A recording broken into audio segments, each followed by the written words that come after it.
Tapping కేసులో SIT దూకుడు పెంచింది. కుకట్పల్లి ఎమ్మెల్యే మాధవరం కృష్ణారావుకు సిట్ నోటీసులు ఇచ్చింది. మాధవరం కృష్ణారావు కుమారుడు సందీప్ రావుకు నోటీసులు జారీ అయ్యాయి. దీంతో సిట్ చీఫ్ సజ్జనార్తో మాధవరం కృష్ణారావు ఫోన్లో మాట్లాడారు. అయితే తన కుమారుడు విదేశాల నుండి వచ్చాక విచారణకు హాజరవుతాడని సజ్జనార్కు తెలిపారు కృష్ణారావు.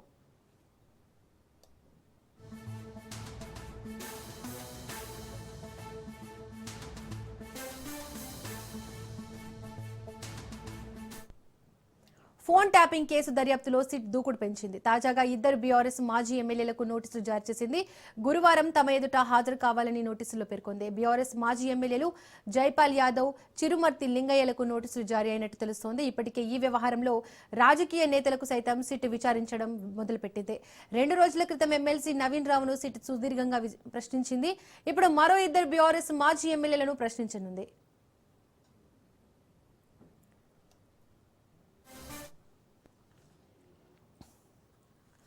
ఈ కేసులో ప్రధాన నిందితుడు స్పెషల్ ఇంటెలిజెన్స్ బ్యూరో మాజీ చీఫ్ ప్రభాకర్ రావును సిట్ 2 దఫాలుగా కస్టోడియల్ ఎంక్వైరీ చేసింది.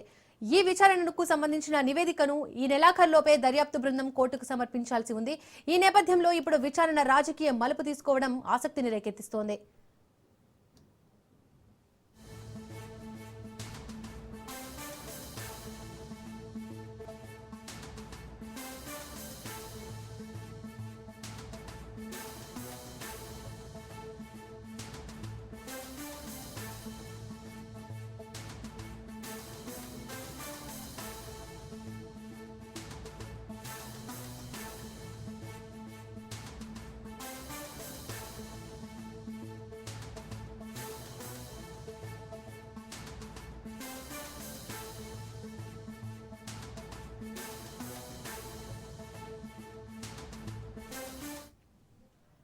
ఫోన్ ట్యాపింగ్ కేసులో సిట్ దూకుడు పెంచింది. కుకట్పల్లి ఎమ్మెల్యే మాధవరం కృష్ణారావుకు సిట్ నోటీసులు ఇచ్చింది.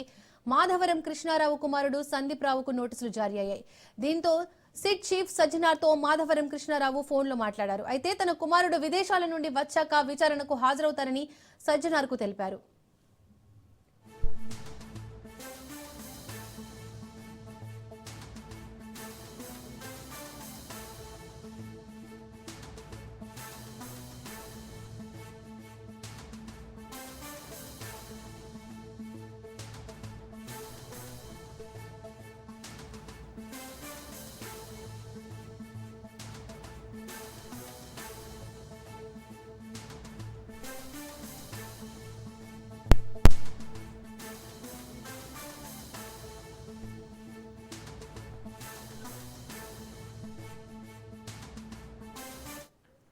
రైట్, ఇదే అంశానికి సంబంధించి మరికొంత సమాచారాన్ని మా క్రైమ్ బ్యూరో చీఫ్ మధు అందిస్తారు. మధు, ఫోన్ ట్యాపింగ్ కేసులో సిట్ ఇప్పటి వరకు ఎంతమందిని విచారించింది? మరికొంతమంది బీఆర్ఎస్ నేతలకు కూడా నోటీసులు పంపే అవకాశం ఉన్నట్టు తెలుస్తోంది. దీనికి సంబంధించి డీటెయిల్స్ ఏంటి? అసలు ఏంటి ఫోన్ ట్యాపింగ్ కేసుకు సంబంధించినటువంటి లేటెస్ట్ అప్డేట్స్ ఏంటి అనేది ఇప్పుడు చాలా కీలకం.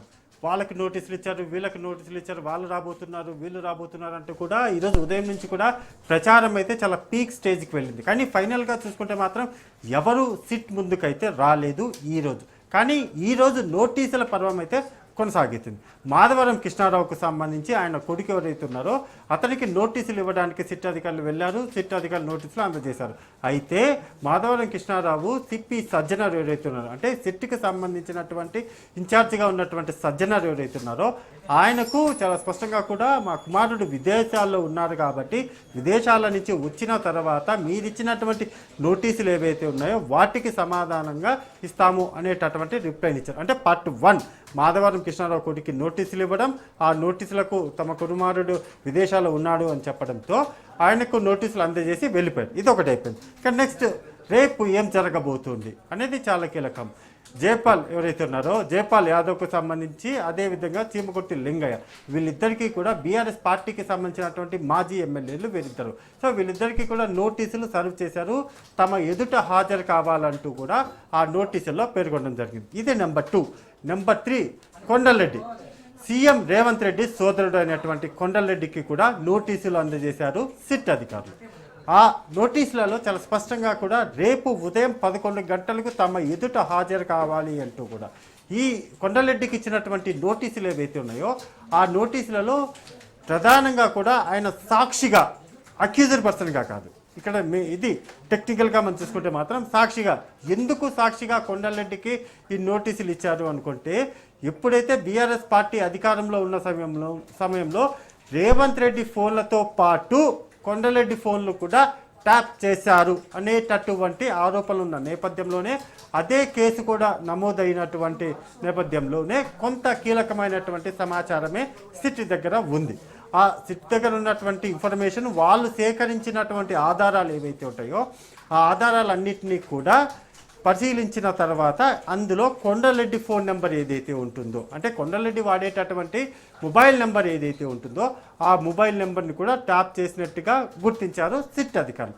అందులో మీకు మీ దగ్గర ఉన్నటువంటి సమాచారం అప్పట్లో అంటే బీఆర్ఎస్ పార్టీ అధికారంలో ఉన్న సమయంలో మీకు ఎక్కడైనా అనుమానం వచ్చిందా, మీకు ఎలా అనుమానం వచ్చింది అనే దానికి సంబంధించినటువంటి పూర్తి స్థాయి ఇన్ఫర్మేషన్ అంతటిని కూడా కొండలరెడ్డి దగ్గర నుంచి రేపు రికార్డు చేయబోతున్నారు.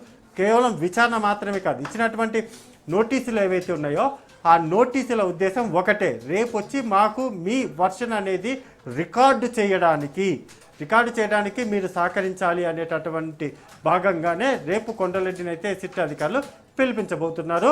ఆయన రేపు వస్తారు, అందులో ఎటువంటి డౌట్ లేదు. మళ్ళీ వాయిదా తీసుకోవడం ఇవన్నీ ఏమి జరగవు. ఖచ్చితంగా రేపు కొండలరెడ్డి సిట్ అధికారులు అంటే జూబ్లీహిల్స్ పోలీస్ స్టేషన్లో ఉన్నటువంటి ప్రత్యేక సిట్ టీం ఎవరైతే ఉన్నారో వారు రేపు కొండలరెడ్డిని అయితే విచారించబోతున్నారు. అక్కడ ఒకటి ఎన్నికల సమయంలో దొరికినటువంటి డబ్బులు, దానితో పాటు ఎక్కడి నుంచి ఎక్కడికి వెళ్తున్నది, ఎవరితో మాట్లాడుతున్నది, ఏం మాట్లాడింది, అది మెయిన్. సో ఆ మాట్లాడినటువంటి మాటలన్నీ కూడా వినడం జరిగింది అనేటటువంటి వ్యవహారంలో సీఎం రేవంత్ రెడ్డి ఫోన్ ఆయన కూడా చెప్పారు, నా ఫోన్నే విన్నారు, నా ఫోన్నే ట్యాప్ చేశారు అనేటటువంటి విషయాన్ని సీఎం రేవంత్ రెడ్డి గతంలోనే ప్రతిపక్షంలో ఉన్న సమయంలోనే బహిరంగంగానే చెప్తూ వచ్చారు. అలా చెప్పిన తర్వాత ఈయన అధికారంలోకి రావడం, కాంగ్రెస్ పార్టీ అధికారంలో వచ్చిన తర్వాత ఇక ఫాస్ట్గా కేసు కూడా ఫోన్ ట్యాపింగ్ కేసు నమోదైంది. సో అది అలా జరుగుతూ ఉంది. రేపు కొండలరెడ్డి సిట్ అధికారుల ఎదుట 11 గంటలకు హాజరు కాబోతున్నారు. ఇది థర్డ్ పార్ట్. అంటే ఈ 3 పరిణామాలు అయితే ఈరోజు చోటు చేసుకున్నాయి. అండ్ మెయిన్గా చూసుకుంటే మాత్రము ఈరోజు పూర్తిగా కూడా బీఆర్ఎస్ పార్టీకి సంబంధించినటువంటి మాజీ ఎమ్మెల్యేలు రాబోతున్నారు, లేకపోతే మాధవరం కృష్ణారావుకి సంబంధించినటువంటి కొడుకు ఈరోజు హాజరు కాబోతున్నారు. ఇలా అనే ప్రచారాలు అయితే ఈరోజు చాలా వరకు కూడా చాలా ఫాస్ట్గా వెళ్ళిపోయాయి. కానీ అవన్నీ కూడా ఫేక్, అవన్నీ కూడా ఎక్కడా కూడా ఏమీ లేదు. ఈరోజు హాజరవుతున్నారు, ఈరోజు వచ్చారు, ఇవన్నీ కూడా ఏమీ జరగలేదు ఫోన్ ట్యాపింగ్ వ్యవహారంలో. స్టిల్ ఈరోజు మాత్రం అఫీషియల్గా బయటకు వచ్చినటువంటి ఇన్ఫర్మేషన్ ప్రకారం ఎవరు హాజరకాలి. కానీ రేపు మాత్రం కీలకమైనటువంటి డే అంటారు కదా, ఖచ్చితంగా గురువారం సిట్ అధికారులు ఒక స్పెషల్ పర్సన్ని విచారించబోతున్నారు, అదే కొండలరెడ్డి. ఎందుకంటే ఇప్పటివరకు కూడా కొండలరెడ్డి పేరు ఎక్కడ బయటికి రాలేదు. అందులోనూ సీఎంకు సంబంధించినటువంటి కుటుంబ సభ్యులను పిలిపించి విచారించడం అనేది చాలా కీలకం. అందులో భాగంగానే రేపు కొండలరెడ్డిని విచారించబోతున్నారు. వన్స్ ఆయన విచారణ కంప్లీట్ అయిపోయిన తర్వాత అనేది ఇప్పుడు చాలా కీలకమైనటువంటి విషయం. అయితే గత కొన్ని రోజుల నుంచి మనం చూసుకుంటే దీపిక, హరీష్ రావుకు నోటీసులు ఇస్తారు, కేటీఆర్కు నోటీసులు ఇవ్వబోతున్నారు, అదేవిధంగా కేసీఆర్ కూడా నోటీసులు ఇవ్వబోతున్నారు అంటూ కూడా ప్రచారాలు జరిగాయి. జస్ట్ అదంతా కూడా గాల్లో మాటల్లాగే అవన్నీ కూడా జరుగుతూ వచ్చాయి. కానీ అది ఎంతవరకు నిజమా ఏంటనేది మాత్రం తెలియదు. కానీ ఇప్పటి వరకు స్టిల్ డేట్ నో, ఇప్పుడు ఈ టైం వరకు చూసుకుంటే మాత్రం ఎక్కడా కూడా బీఆర్ఎస్ పార్టీకి సంబంధించినటువంటి కీలకమైనటువంటి నాయకులు 1, 2, 3, 4, 5 ఉన్నటువంటి పర్సన్స్ ఎవరైతే ఉన్నారో వాళ్ళకి ఎవరికి కూడా నోటీసులు అయితే ఇప్పటి వరకు కూడా వెళ్ళలేదు. కానీ బీఆర్ఎస్ పార్టీకి సంబంధించినటువంటి నాయకులు ఎవరైతే ఉంటారో, బీఆర్ఎస్ పార్టీకి సంబంధించినటువంటి కీలకమైనటువంటి పర్సన్స్ ఎవరైతే ఉన్నారో వాళ్ళకంటే మాజీ ఎమ్మెల్యేలు కావచ్చు, ఎమ్మెల్సీకి సంబంధించినటువంటి కుటుంబ సభ్యులు కావచ్చు, ఇలా వారికి మాత్రమే నోటీసుల పర్వం మొదలైంది. అందులో భాగంగానే జయపాల్ యాదవ్ కావచ్చు, లేకపోతే లింగయ్య కావచ్చు, వాళ్ళకు కూడా నోటీసులు సిట్ అధికారులు సర్వ్ చేశారు. కాబట్టి రేపు వాళ్ళను విచారించబోతున్నారు, దానితో పాటు కొండలరెడ్డిని కూడా విచారించబోతున్నారు. కాబట్టి మరి సజ్జనర్ ఎలాంటి స్టెప్ తీసుకోబోతున్నారు? ఇప్పటికే మాధవరం కృష్ణారావుకు సంబంధించి ఆయన సజ్జనర్తో మాట్లాడినట్టుగా కూడా తెలుస్తుంది.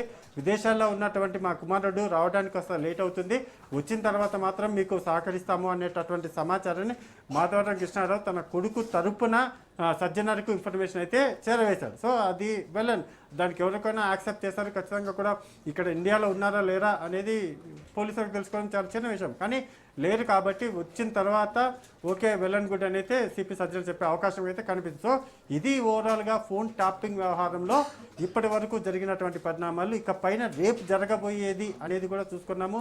రేపు ఏం లేదు, కొండలరెడ్డి రాబోతున్నారు. ఆయన స్టేట్మెంట్ అంటే కోర్టుకు సమర్పించేటటువంటి ఆధారాలు ఏవైతే ఉంటాయో ఆ ఆధారాలన్నింటినీ కూడా సమర్పించాలనుకుంటే ఆన్ రికార్డ్ ఎవిడెన్స్లు అనేది most important. So on record ఎవిడెన్స్లు కావాలనుకుంటే వీళ్ళు ఇచ్చేటటువంటి స్టేట్మెంట్తో పాటు వీళ్ళు పోలీసులు అంటే సిట్ అధికారులు సేకరించినటువంటి ఎవిడెన్స్లు ఏవైతే ఉంటాయో, అంటే ప్రధానంగా చూసుకుంటే మాత్రము మూసీ నది కావచ్చు, వికారాబాద్ ఫారెస్ట్ కావచ్చు, అక్కడ సేకరించినటువంటి అంటే పూర్తిగా కూడా కొలాప్స్ అయిపోయినటువంటి ఎవిడెన్స్లు ఏవైతే ఉంటాయో, అది పెన్ డ్రైవ్లు కావచ్చు, హార్డ్ డిస్క్లు కావచ్చు, లేకపోతే ఇతరత్ర పరికరాలు కావచ్చు, అవన్నీ కూడా ఫోన్ ట్యాపింగ్లో దొరికినటువంటి వాటన్నిటిని కూడా సేకరించారు. ఆ ఎవిడెన్స్లు అన్నింటినీ కూడా చాలా కష్టం మీద కొన్నిటిని మాత్రమే రికవరీ అయితే చేయగలిగారు. అలా చేసినటువంటి రికవరీ చేసినటువంటి వాటిని ఇప్పుడు ఎవిడెన్స్ల కింద పనికొస్తాయి కాబట్టి మావోయిస్టుల పేరు చెప్పుకొని, అంటే అప్పుడు ఏదైతే సిట్ అధికారులు ఇప్పుడు సేకరించినటువంటి ఎవిడెన్స్లలో దొరికినటువంటి ఫోన్ నెంబర్స్ ఏవైతే ఉంటాయో ఆ ఫోన్ నెంబర్లు అన్నింటినీ కూడా అప్పట్లో ఉన్నటువంటి ఎస్ఐబి చీఫ్గా ఉన్నటువంటి ప్రభాకర్ రావు ఏదైతే రివ్యూ కమిటీ ఉంటుందో, అంటే రివ్యూ కమిటీ అంటే మీన్స్ వీళ్ళు ఎస్ఐబి దగ్గర నుంచి వచ్చేటటువంటి ఫోన్ నెంబర్స్, అంటే పలానా మావోయిస్టు నెంబరు ఇది, ఈ నెంబర్ని మేము ట్రాక్ చేయాలనుకుంటున్నాము, ఆ ఆడియోని వినాలనుకుంటున్నాము అనేటటువంటి ఇన్ఫర్మేషన్ ఇచ్చేటటువంటి ఎస్ఐబి ఎవరైతే ఉంటారో వాళ్ళు ఇచ్చిన తర్వాత దాన్ని రివ్యూ కమిటీ ఏదైతే ఉంటారో దాన్ని పాస్ చేయాలి, దాని అంతటిని కూడా ఓకే చేయాలి. అలా ఓకే చేయడానికి వాళ్ళు ఎప్పుడైతే యాక్సెప్టెన్సీ ఇస్తారో అప్పుడు మాత్రమే వాయిస్ అంతటిని కూడా రికార్డింగ్ వెళ్ళడానికి, వాయిస్ అంతటిని కూడా వినడానికి ఆప్షన్ ఉంటుంది. మరి ఎలా ఇచ్చారు, ఏ విధంగా కూడా అప్పట్లో ఉన్నటువంటి రివ్యూ కమిటీ ఇచ్చారు. ఇప్పటికే ఆల్రెడీ రివ్యూ కమిటీ వేశారు, విచారించారు, కానీ వాళ్ళు చెప్పినటువంటి రివ్యూ కమిటీ చెప్పినటువంటి సమాధానం ఏంటి, అప్పట్లో మాకు ఇది కరెక్టా అవునా కాదా అని తెలుసుకోవడానికి అంతటి మ్యాన్ పవర్ మా దగ్గర లేదు అనేటటువంటి ఇన్ఫర్మేషన్ కూడా వాళ్ళు అప్పుడు చెప్పినట్టుగా కూడా సమాచారం. సో ఇదంతా కూడా ఓవరాల్గా గడిచిపోయింది. అంటే ఫోన్ ట్యాపింగ్ అనేది ఏదైతే ఉందో అది జరిగింది. నెంబర్ 1 జరిగినటువంటి ఫోన్ ట్యాపింగ్లో ఎవరెవరి ఫోన్ నెంబర్లను విన్నారు, పొలిటికల్ లీడర్స్ ఉన్నారు, లేకపోతే జర్నలిస్టులు ఉన్నారు, పారిశ్రామికవేత్తలు, లేకపోతే కొంత సొంత పార్టీకి సంబంధించినటువంటి నాయకులు, వీళ్ళందరూ కూడా చాలామంది కూడా ఒక్కొక్కరుగా ఉన్నారు. సో వాళ్ళందరిలో ప్రధానంగా కూడా ఆ ఫోన్ ట్యాపింగ్ జరుగుతుంది అనేటటువంటి విషయాన్ని అప్పట్లోనే బహిరంగ కూడా బండి సంజయ్ బయటపెట్టారు. దాంతోపాటు రేవంత్ రెడ్డి కూడా బయటికి చెప్పారు. ఇలా బండి సంజయ్ చెప్పడంతో ఒకసారిగా అప్పట్లో ఈ టాపిక్ అంతా కూడా మా ఫోన్లు వింటున్నారు, బీఆర్ఎస్ పార్టీ గవర్నమెంట్ ఎవరైతే ఉన్నారో వాళ్ళు మా మొబైల్స్ నెంబర్స్ ఫోన్లు అన్నింటిని కూడా ట్యాప్ చేశారు, ఖచ్చితంగా మా ఫోన్లు అన్నింటిని కూడా వింటున్నారు అనేటటువంటి విషయాన్ని బీజేపీ నుంచి చూసుకుంటే మాత్రం బండి సంజయ్ చెప్పారు. అదే విధంగా కూడా రేవంత్ రెడ్డి కూడా చెప్పారు. కాబట్టి వాళ్ళు చెప్పింది ఇప్పుడు నిజమవుతుంది. సో ఇలా నిజమవుతున్నటువంటి ఈ వ్యవహారాలకు కావాల్సినటువంటి ఎవిడెన్స్లు ఏవైతే ఉన్నాయో వాటన్నిటిని కూడా సేకరించడం అనేది మోస్ట్ ఇంపార్టెంట్. మరి సిట్ అధికారులు సేకరించలేదా అంటే చూస్తున్నటువంటి జరుగుతున్నటువంటి పరిణామాలు ఏవైతే ఉన్నాయో వాటన్నిటిని పరిశీలిస్తే మాత్రం ఖచ్చితంగా కూడా ఫోన్ ట్యాపింగ్ జరిగిన వాటిని ఎవరెవరిది విన్నారు అనేది మాత్రం ఎక్కడ కూడా బయటికి రాదు. సినిమా ఇండస్ట్రీకి సంబంధించినటువంటి వాళ్ళు, లేకపోతే బిజినెస్కి సంబంధించినటువంటి వాళ్ళు, లేకపోతే పొలిటికల్ పార్టీలకు సంబంధించినటువంటి వాళ్ళు, ఇలా అనేక రకాలమైనటువంటి కోణాలు అయితే బయటకు వచ్చాయి. కానీ అన్నీ రావడం ఒక ఎత్తు, పొలిటికల్గా టర్న్ తీసుకోవడం అనేది ఒక ఎత్తు. కాబట్టి ఇప్పటి వరకు ఉన్నటువంటి సిచ్యువేషన్ ప్రకారం అయితే మాత్రం ఏదో జరగబోతుంది. ఫోన్ ట్యాపింగ్ వ్యవహారంలో ఏదో కీలకమైనటువంటి స్టెప్ అయితే సిట్ అధికారులు తీసుకోబోతున్నారు. అందులో భాగంగానే కొండలరెడ్డికి నోటీసులు ఇచ్చారు, రేపు విచారించబోతున్నారు. Deepika. Right Madhu, thank you. AP CM Chandrababu Naidu మాట్లాడుతున్నారు, లైవ్ లో చూద్దాం. ఛానల్స్ అవన్నీ కూడా ఇరిగేషన్, టనల్ లైనింగ్ నుంచి నావిగేషన్ అవన్నీ కూడా చూపించాం. ఇక్కడికి వచ్చినప్పుడు left main canal, right main canal పూర్తి చేశాం. ఇప్పుడు లెఫ్ట్ మెయిన్ కెనాల్ పనులన్నీ ఇచ్చాం. ఆ పనులన్నీ కూడా రాబోయే 2-3 నెలల్లో ఫిబ్రవరి ఆర్ మార్చ్ అన్నీ కంప్లీట్ అవుతాయి. అన్నీ వదిలేసిపోయారు. తర్వాత మళ్ళీ ఈ 5 ఏళ్ళు పట్టించుకోలేదు. మీరు ఒకసారి ఆ ఫిగర్ చూస్తే నెక్స్ట్ ఈ ఫిగర్ చూడండి, మీరు ఎంత కొట్టాల్సి వచ్చిందో. కొండని ఇచ్చేసి అక్కడి నుంచి నీళ్లు తీసే పరిస్థితికి వచ్చాం విశాఖపట్నానికి. అదే మరి ఇంకొక పక్కన నెక్స్ట్ చూడండి ఏ విధంగా ఎంతవరకు జరిగింది అనేది. నెక్స్ట్ కెనాల్ ప్యాకేజ్ 5 లైనింగ్ అదే మరిగా అనదర్ ఏరియా. సో ఇవన్నీ కంప్లీట్ చేసి దీన్ని ఈ సీజన్లో కంప్లీట్ చేస్తాం.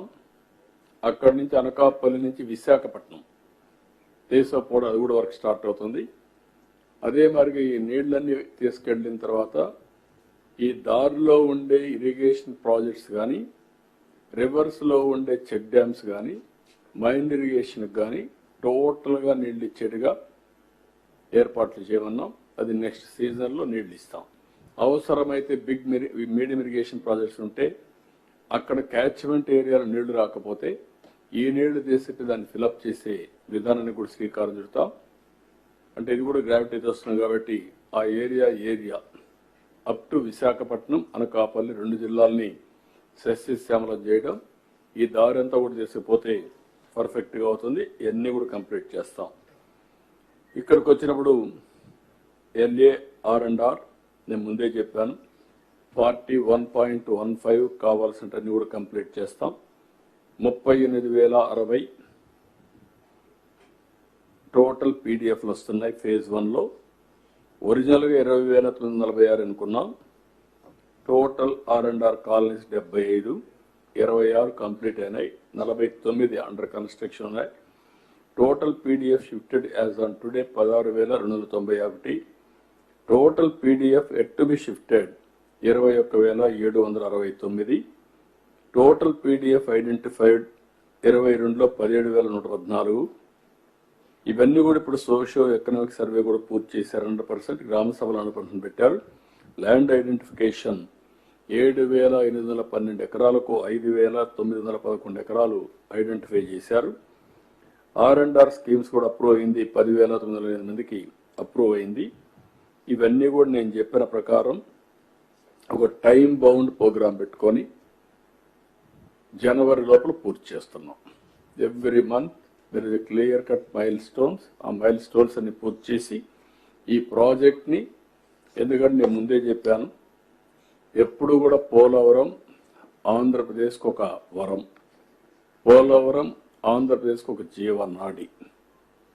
ఈరోజు మీరు గుర్తుపెట్టుకోవాల్సింది, ఆ రోజు చాలామంది మాట్లాడారు. ఆ రోజు ఇక్కడనే లిఫ్ట్ ఇరిగేషన్ ఏదైతే మనం పట్టిసీమ లిఫ్ట్ 10 years 11 years అయింది. 1 yearలో పూర్తి చేశాం. దగ్గర 1,100 కోట్లు, ఆ ప్రాంతాల్లో 1200 కోట్లు ఖర్చు పెట్టాం. ఇక్కడి నుంచి కృష్ణా డెల్టాకు నీళ్లు తీసుకుపోయిన దానివల్ల కృష్ణా డెల్టా ఇన్ టైంలో పంటలు వేయగలిగాం. ఏదో సైక్లోన్ నుంచి కాపాడుకోగలిగాం. అంత మునుపు నీళ్లు లేనటువంటి వెస్ట్ గోదావరి జిల్లాలో ఏదైతే ఈ యొక్క చేపల చెరువులకి నీళ్లు లేకపోతే నీళ్లు ఇవ్వగలిగాం. అంతేకాకుండా ఇక్కడ వాడే నీళ్లు శ్రీశైలంలో పొదుపు చేసి రాయలసీమకి ఇవ్వగలిగాం. రాయలసీమలో ఈ 10 yearsలో పెను మార్పులు వచ్చాయి. It is a game changer. ఒకప్పుడు ఎడారిగా ఉన్నటువంటి రాయలసీమ అనంతపురం జిల్లా ఈరోజు ఒక్క గొల్లపల్లి రిజర్వాయర్ కట్టి కియా మోటార్స్ తీసుకొచ్చి ఆ ప్రాంతమైన పెను మార్పు జరిగే పరిస్థితి వచ్చింది. ఈరోజు ఇండియాలో హైయెస్ట్ హార్టికల్చర్ పండ్ల తోటలు ఎక్కువ ఉండే ప్రాంతం ఏదంటే Andhra Pradesh, not Maharashtra, not UP, Andhra. అందులో ఎక్కడి నుంచి వస్తుందంటే రాయలసీమ. ఇప్పుడు అదే రాయలసీమని రాబోయే రోజుల్లో ప్రపంచంలోనే గ్లోబల్ హబ్గా తయారు చేయాలనుకుంటున్నాం. Not only for India, it will be global hub. Climate ఒక అడ్వాంటేజ్ ఉంది, లాజిస్టిక్స్ ఉన్నాయి, ఇప్పుడు నీళ్లు ఇస్తున్నాం.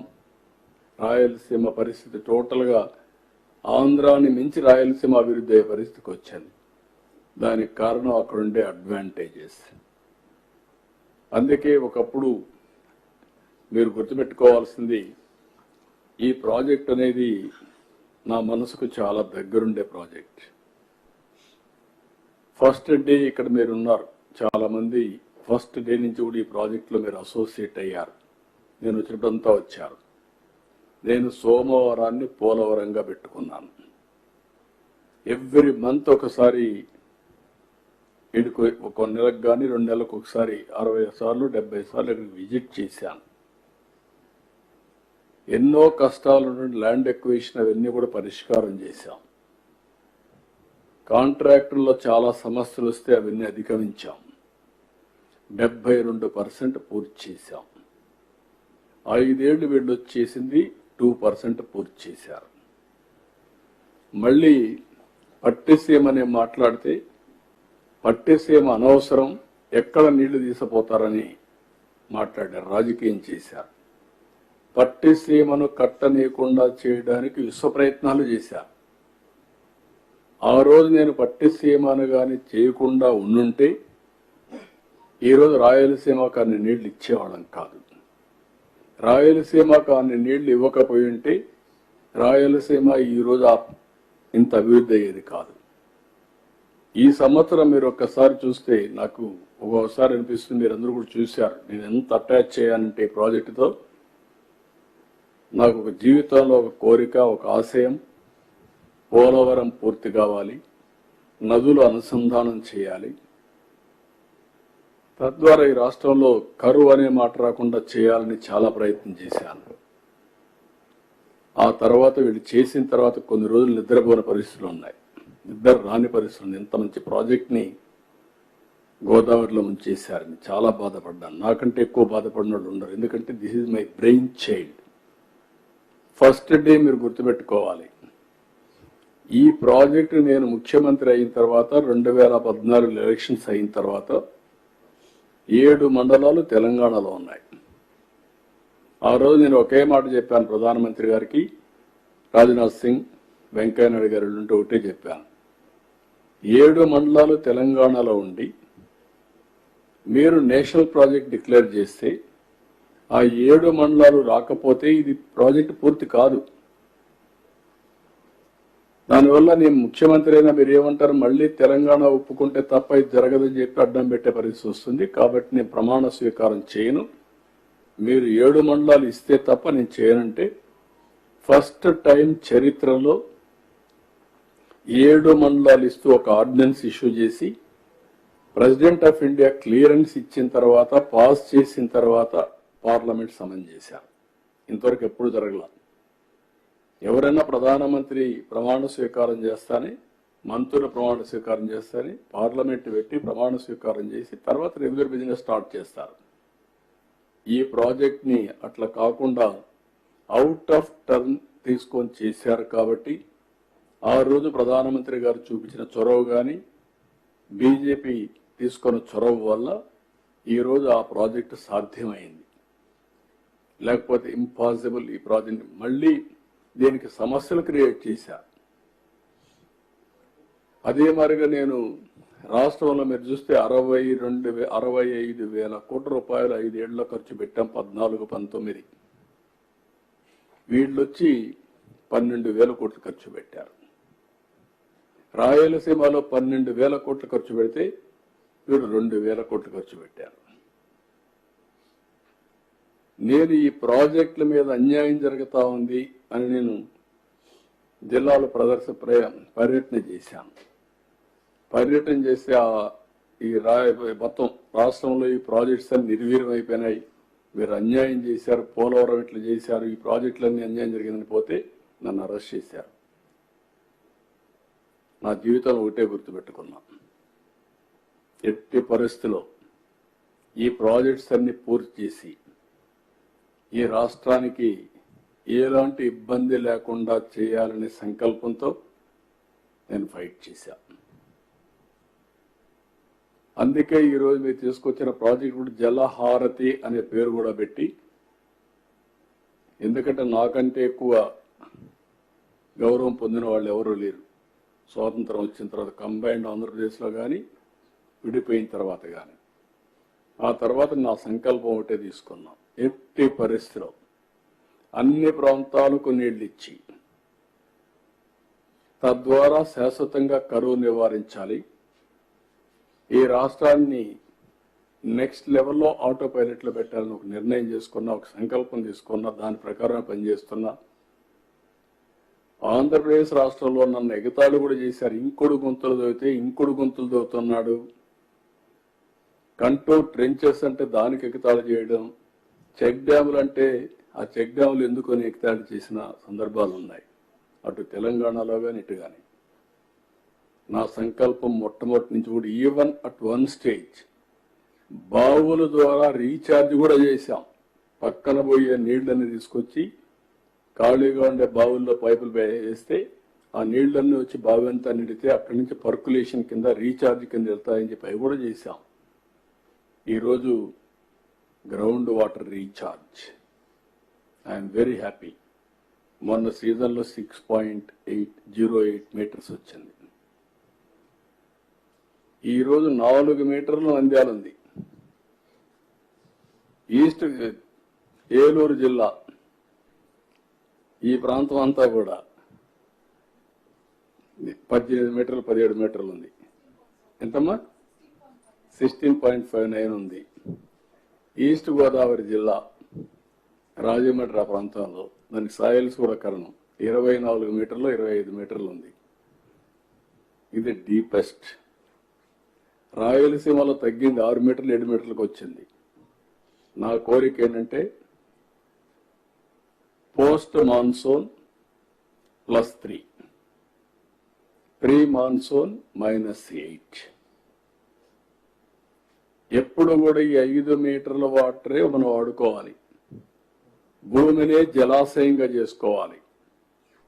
సర్ఫేస్ లో వచ్చే జలాశయాలు ఉన్నాయి, major irrigation, medium irrigation, minor irrigation ఉన్నాయి. అన్నిట్లో నీళ్లు ఫిలప్ చేయాలి. చెక్ డ్యామ్ లో నీళ్లు ఉండాలి. కంట్రోల్ ట్రెంచెస్ అన్ని రిపేర్ చేయాలి. అన్ని చేస్తాం ఇప్పుడు. అది చేసి ఈ రీచ్కి వస్తాం. ఈ సంవత్సరం 94% ఆల్ ఇరిగేషన్ ప్రాజెక్ట్స్ నీళ్లు వచ్చాయి. I'm proud, I'm very happy.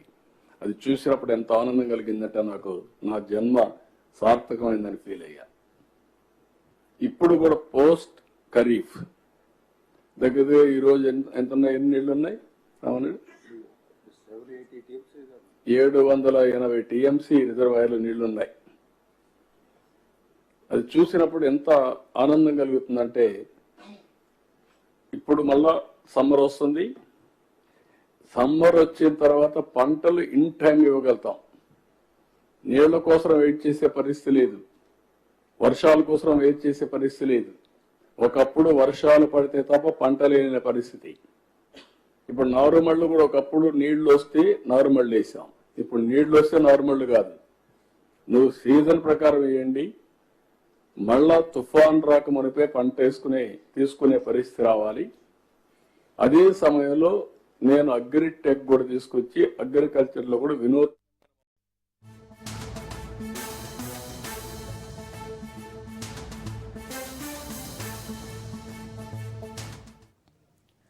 Tuni railway స్టేషన్లో అగ్ని ప్రమాదం సంభవించింది. సోలార్ ప్యానెల్ వద్ద పాత వైర్లకు గుర్తు తెలియని వ్యక్తి నిప్పంటించినట్లు గుర్తించారు. భారీగా మంటలు చెలరేగాయి. దీంతో ప్రయాణికులు భయభ్రాంతులకు గురై పరుగులు తీశారు. దట్టమైన పొగ కమ్ముకోవడంతో అధికారులు అప్రమత్తమయ్యారు. సమాచారం అందుకున్న ఫైర్ సిబ్బంది మంటలను అదుపు చేశారు. భారీ ప్రమాదం తప్పడంతో అందరూ ఊపిరి పీల్చుకున్నారు.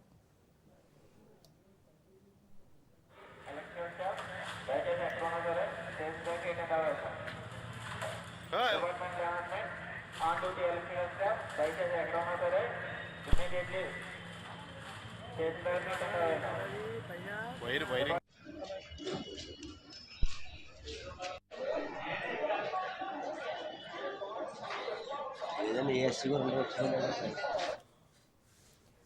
తుని రైల్వే స్టేషన్లో అగ్ని ప్రమాదం సంభవించింది. సోలార్ ప్యానెల్ వద్ద పాత వైర్లకు గుర్తు తెలియని వ్యక్తి నిప్పంటించినట్లు గుర్తించారు. భారీగా మంటలు చెలరేగాయి. దీంతో ప్రయాణికులు భయభ్రాంతులకు గురై పరుగులు తీశారు. దట్టమైన పొగ కమ్ముకోవడంతో అధికారులు అప్రమత్తమయ్యారు. సమాచారం అందుకున్న ఫైర్ సిబ్బంది మంటలను అదుపు చేశారు. భారీ ప్రమాదం తప్పడంతో అందరూ ఊపిరి పీల్చుకున్నారు. మంటలు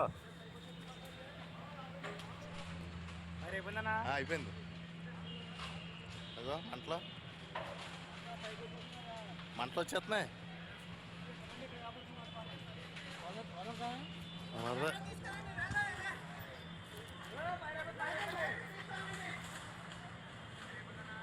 ఫైర్ అయిపోయింది.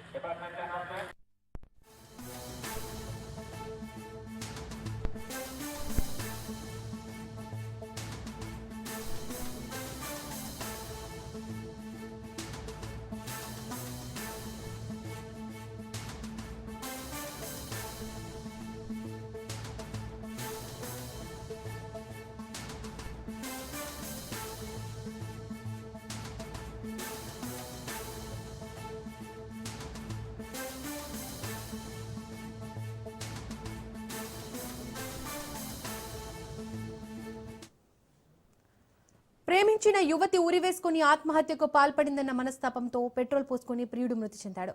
ఈ ఘటన రంగారెడ్డి జిల్లా యాచార మండలం మేడిపల్లి గ్రామంలో చోటు చేసుకుంది. కుటుంబ సభ్యులు పెళ్లికి నిరాకరించడంతో మనస్తాపానికి గురైన బాలిక నిన్న ఇంట్లో ఎవరు లేని సమయంలో ఉరివేసుకుని ఆత్మహత్యకు పాల్పడింది. దీంతో బాలిక మృతికి ప్రియుడు మహేష్ కారణమంటూ మృతురాలి బంధువులు ఇంటి ముందు బైఠాయించి ఆందోళన చేశారు. ప్రియురాలి మృతిని తట్టుకోలేక మహేష్ నేడు హయత్ నగర్ పిఎస్ పరిధిలోని బ్రాహ్మణపల్లి సమీపాన నిర్మానుష్య ప్రాంతంలో పెట్రోల్ పోసుకొని మృతి చెందాడు. మహేష్ మృతితో కుటుంబంలో విషాద ఛాయలు అలుముకున్నాయి. ఘటనపై కేసు నమోదు చేసుకున్న పోలీసులు దర్యాప్తు చేపట్టారు.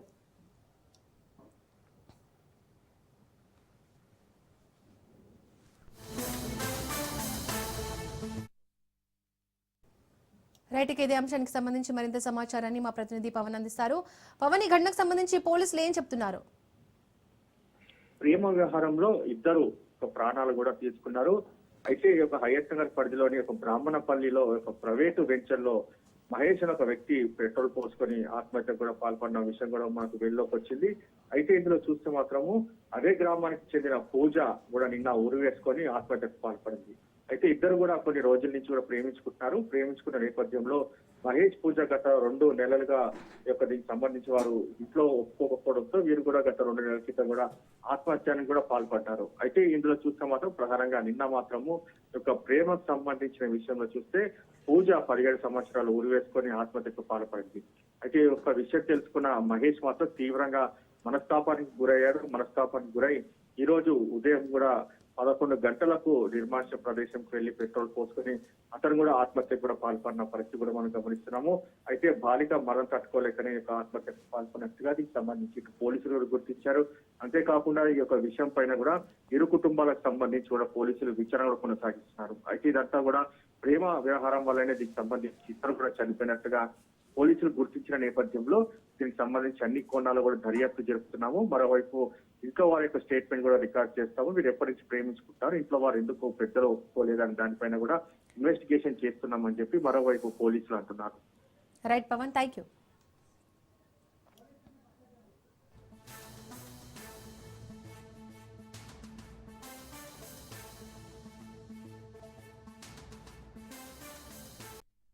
ఖమ్మం మున్సిపల్ కార్పొరేషన్ కు చెందిన పలువురు కార్పొరేటర్లు కాంగ్రెస్ పార్టీలోకి చేరారు. మంత్రి తుమ్మల నాగేశ్వరరావు ఆధ్వర్యంలో బీఆర్ఎస్ నుంచి కాంగ్రెస్ లో చేరిన కార్పొరేటర్లను సీఎం రేవంత్ రెడ్డి కండువా కప్పి పార్టీలోకి ఆహ్వానించారు. బీఆర్ఎస్ కార్పొరేటర్లు సిహెచ్ లక్ష్మి, చంద్రకళ సరస్వతి, అమృతమ్మ, శ్రావణి ఇటీవల సీఎంను మర్యాదపూర్వకంగా కలిశారు.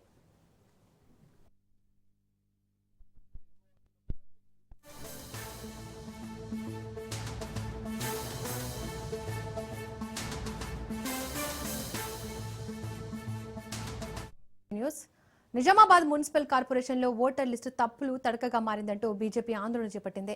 రాష్ట్ర ప్రభుత్వం మున్సిపల్ ఎన్నికలకు రంగం సిద్ధం చేస్తుంటే మరోపక్క ఓటర్ లిస్టులో తప్పులు జరిగాయంటూ ఆరోపిస్తున్నారు. ఒకే కుటుంబంలోని ఓట్లు 4 డివిజన్లో రావడం మరీ విడ్డూరంగా ఉందన్నారు. హైదరాబాద్ కు చెందిన మల్కజ్గిరి, మేడ్చల్ జిల్లా నియోజకవర్గం నిజామాబాద్ కార్పొరేషన్ ఓటర్ లిస్టులో ఉండడం ఆశ్చర్యానికి గురి చేస్తుందని బీజేపీ నాయకులు మండిపడ్డారు. ఇదే అంశానికి సంబంధించి మరింత సమాచారాన్ని మా ప్రతినిధి నవీన్ అందిస్తారు.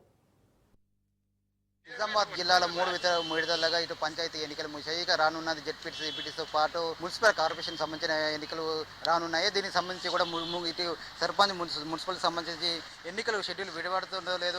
అంతకుముందే కూడా ఓటర్ల జాబితా సంబంధించి ఇటు పంచాయతీ విడుదలైంది. ఇది పూర్తిగా ఇటు కార్పొరేట్ ఎన్నికలకు సంబంధించి ఓటర్ల జాబితా సంబంధించి కూడా పూర్తిగా తప్పులు దడక ఉందని చెప్పి కూడా బీజేపీ నాయకులు మండిపడుతున్న పరిస్థితి కనిపిస్తుంది. దీనిపై మనతో బీజేపీ నాయకులు ఉన్నారు. వీరంటే మరి చెప్పండి, మీరు మున్సిపాలిటీ ఆఫీస్కి వచ్చారు, ఎందుకు వచ్చారు, కారణం ఏంటి సార్?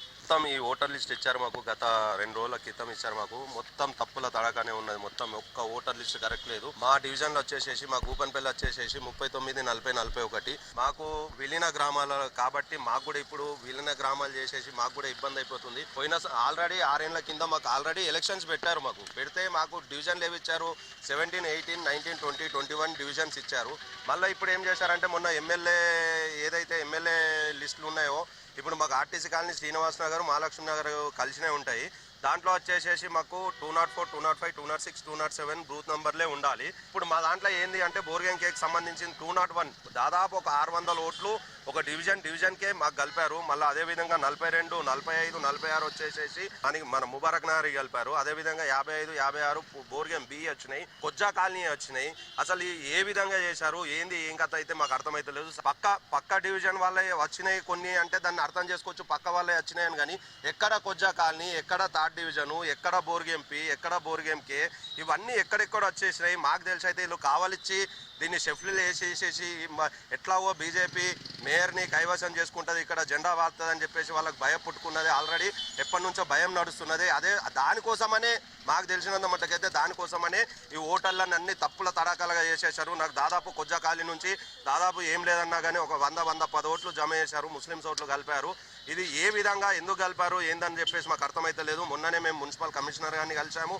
తను ఏమన్నారంటే మేము దాన్ని సవరిస్తాము, దాన్ని చేస్తాము, దాన్ని చేంజ్ చేస్తామని అన్నారు. దీన్ని న్యాయం చేయకుండా ఎలక్షన్లకు పోతే మాత్రం తీవ్రంగా ఖండించేసి మేము రాస్తా రోకాలు కానీ ఎవరన్నా కానీ చేయడానికి రెడీ ఉన్నాము.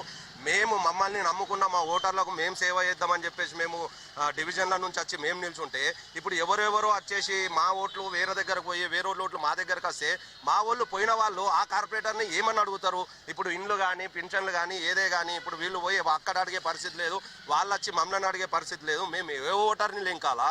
బోర్గేమ్కే ఎక్కడ ఉన్నది? కొజ్జా కాలనీలో ఎవరిని పోయి లెంకాలా? మేము బోర్గేమ్లో ఇంకొక బోర్గేమ్లో పోయి ఎవరు లెంకాలా? నిజామాబాద్ SFS స్కూల్ దగ్గర ఓటర్లు వచ్చినాయి, అది అక్కడ పోయి ఎవరు లెంకాలా? ఇది బాగా తీవ్రంగా ఉంది.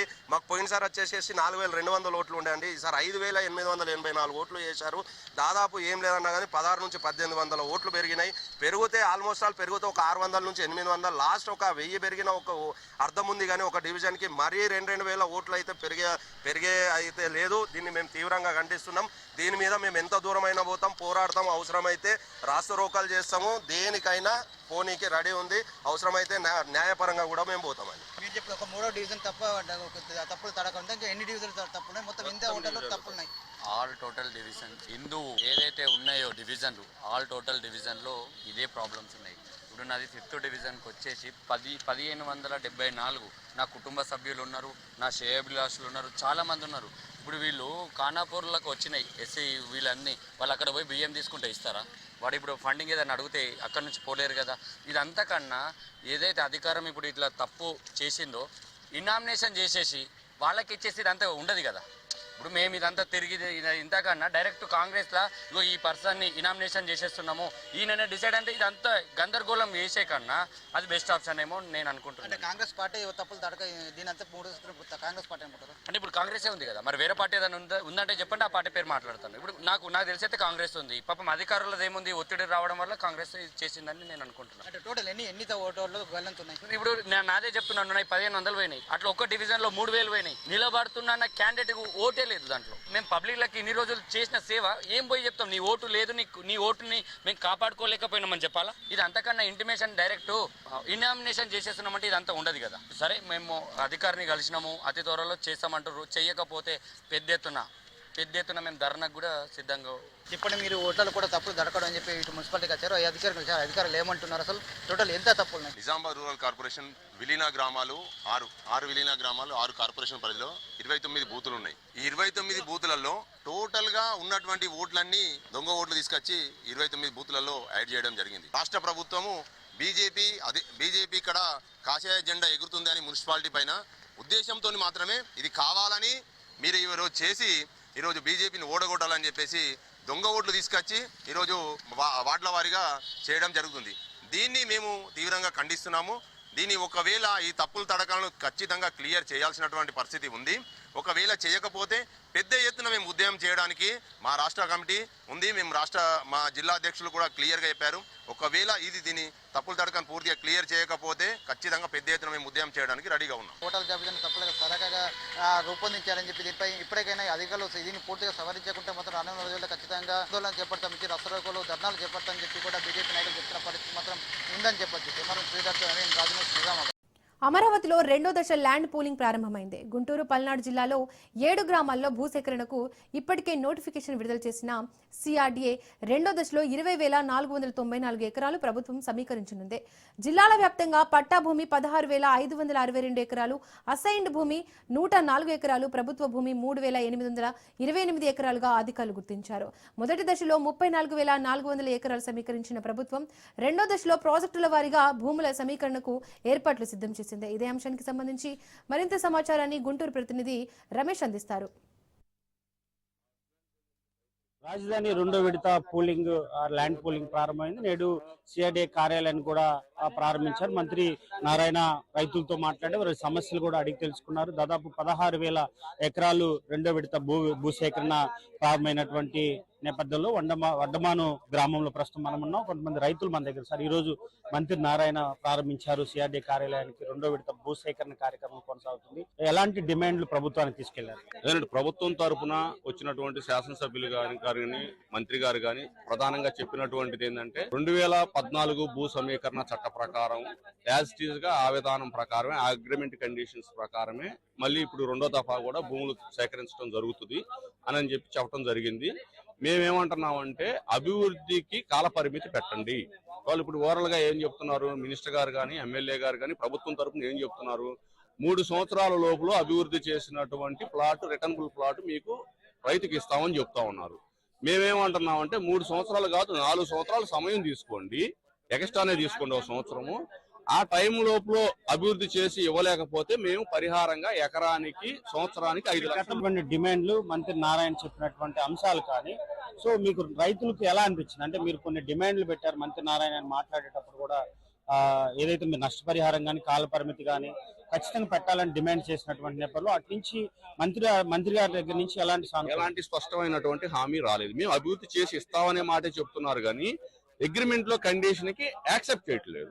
ఇప్పుడు మీరు చేయగలం అనేటటువంటి కాన్ఫిడెన్స్ మీకు ఉన్నప్పుడు ప్రభుత్వం తరఫున మీరు ఆ కండిషన్ పెట్టడానికి ఇబ్బంది ఏంటని మేము ప్రశ్నిస్తా ఉన్నాం. మీరు టైం లోపల మీరు పూర్తి చేసి ఇవ్వలేని పక్షంలో మాకు పరిహారంగా డబ్బులు పెట్టండి, మేము ఇబ్బంది పడకుండా. ప్రభుత్వం అగ్రిమెంట్ రాసి ఇవ్వాలంటారు, ముందు అగ్రిమెంట్ రాసి ఇవ్వాలంట. డెవలప్మెంట్ అగ్రిమెంట్ కదా మేము ఇస్తుంది, భూమి వాళ్ళకి అమ్మేదానికి ఇవ్వట్లేదు కదా.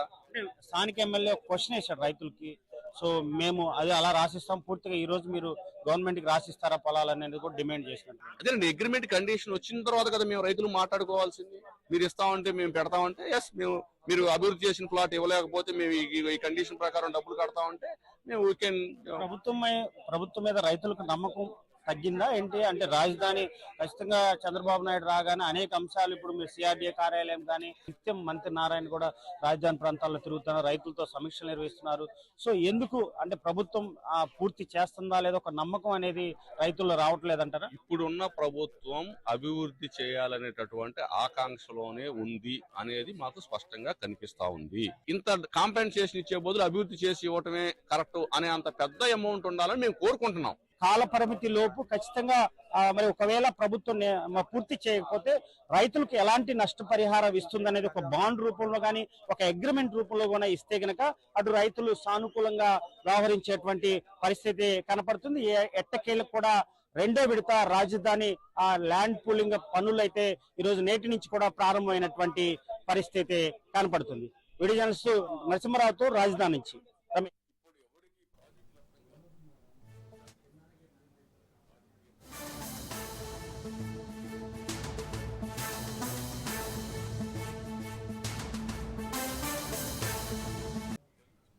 అత్త ఆడపడుచుల వేధింపులు తాళలేక ఓ మహిళ ఆత్మహత్య యత్నం చేసింది.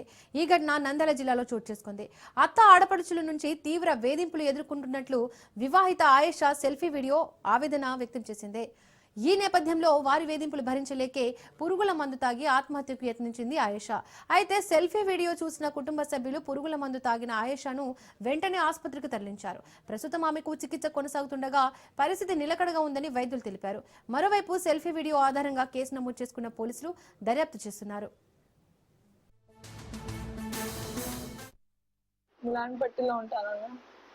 పెళ్లి అయ్యి 6 years అవుతుంది. నరకంగా చూపిస్తున్నారు. మా అత్త హాజరా, ఆ పాప చిన్న ఆడపడుచు కరీమా, పెద్ద ఆడపడుచు కరీమా నుండి చనిపోయింది. వాళ్ళకి సపోర్టు హుసేన్ అనే వ్యక్తి. అసభ్యంగా మాట్లాడడము, టార్చర్ చేయడము, మాటలతో ఇబ్బంది పెట్టడము, అసలు ఎక్కడ పోయినా నాకు ఇజ్జత్ లేకుండా చేస్తున్నారు. వీళ్ళతో నాకు ప్రాణహాని ఉందని కానిస్టేబుల్ కి పిలుచుకుపోతే వాళ్ళ ముందే నాకు నాశనంగా మాట్లాడినారు. ఇల్లు కోసం వెళ్ళింటివి, ఇల్లు ఏంటి మాకు ఇన్ని ఉన్నాయి కదా అని చెప్తే అసభ్యంగా మాట్లాడి నేను ఇక్కడనే చంపుతాను, నువ్వే మాకు అడ్డం ఉంది అని చెప్పి మా అత్త గలీజ్గా చెప్పుకోలేని బాధలు అన్ని మాటలతో చెప్పి నీకు మీ ఇంట్లో వాళ్ళ సపోర్ట్ లేదని. ఎందుకు లేదు, మా తండ్రులు నాకు సపోర్ట్ ఉన్నారు. ఎప్పుడు చూసినా అదంటది కరీం అనే పాప కడుపులు తిప్పించుకుంది మా అసభ్యంగా మాట్లాడతారు. అది ఎన్ని తిప్పించుకుందో నాకు తెలియాలి. నా అంతకు నేనే ప్రూవ్ చేసుకోవాలి. నంద్యాల మండలం పోలీస్ స్టేషన్ పరిధిలోని అయేషా అనే ఆమె వాళ్ళ అత్త హజీనా అనే ఆమె తిట్టిందని చెప్పేసి ఈ లిక్విడ్ తాగి సూసైడ్ అటెంప్ట్ చేసింది. దాని విషయంలో హజీనా మీద కేసు నమోదు చేసి ఆమె మీద యాక్షన్ తీసుకుంటాము. ఈ మిగతా అందరికీ తెలియజేయడం ఏమంటే, ఈ ఏదైనా సమస్య ఉంటే పోలీస్ స్టేషన్ సంప్రదించి పరిష్కారం పొందాలని చెప్పేసి పోలీస్ శాఖ తిరుమల శ్రీవారిని మారిషస్ దేశాధ్యక్షుడు ధరంబీర్ గోకుల్ దర్శించుకున్నారు. నిన్న సాయంత్రం కుటుంబ సభ్యులతో కలిసి తిరుమల చేరుకున్న ఆయనకు టీటీడీ అదనపు ఈవో స్వాగతం పలికి బస ఏర్పాట్లు చేశారు. క్షేత్ర సంప్రదాయం ప్రకారం ముందుగా వరాహస్వామి వారిని దర్శించుకున్నారు. అనంతరం మూల విరాట్టును దర్శించుకుని హుండీలో కానుకలు సమర్పించి మొక్కులు చెల్లించుకున్నారు. శేషవస్త్రం కప్పి తీర్థ ప్రసాదాలను అందజేశారు మంత్రి ఆనం అధికారులు. అలాగే టీటీడీ 2026 డైరీ క్యాలెండర్ను అందించారు.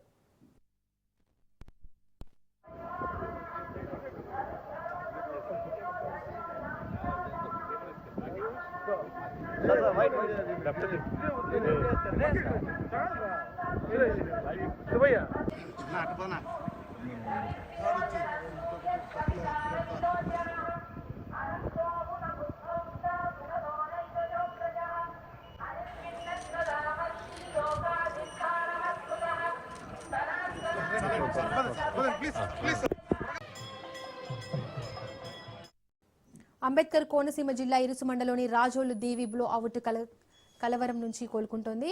సోమవారం మధ్యాహ్నం నుంచి తీవ్ర కలవరానికి గురైన మకిలిపురం మండలంలోని ఇరుసుబండ పరిసరాల గ్రామాలు ఊపిరి పీల్చుకుంటున్నారు. అకస్మాత్తుగా సంభవించిన ఓఎన్జీసీ బ్లో అవుట్ ధాటికి ప్రాణాలు అరచేతులు పెట్టుకుని అనేక కుటుంబాలు ఊరు వదిలి వెళ్లాల్సిన దుస్థితి ఏర్పడింది.